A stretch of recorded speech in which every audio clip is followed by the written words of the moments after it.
Еще раз, ассаламу алейкум, братья. Давайте начнем. Я чуть-чуть пообщаюсь с вами, а то, что столько людей пришло, чтобы не было. Ассаламу алейкум, спасибо, чтобы я ушел.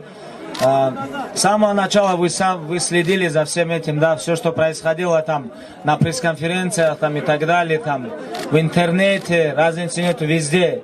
Сколько всего было. Я только одно просил Всевышнего, чтобы он меня, этого придурка, закрыл в клетке. Я каждый день просил Всевышнего, чтобы он нас закрыл в клетке. И первое, что я хотел ему доказать, это показать разницу между нашим народом и его народом. Вот что я ему хотел показать.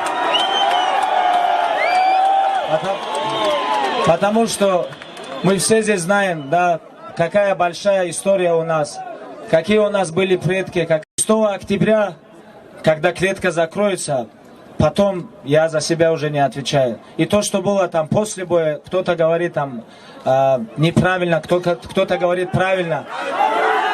А я знаете вам, что скажу? Орлы в клетке не сидят.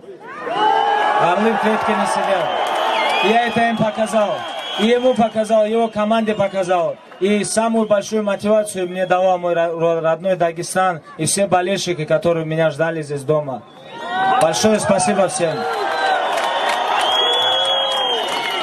Эта победа была очень нужна для нашего народа, потому что очень много моментов, очень много неприятных новостей постоянно показывают про наш Дагестан. Хотя нашему народу много не надо. Алхамдулилля, у нас есть все,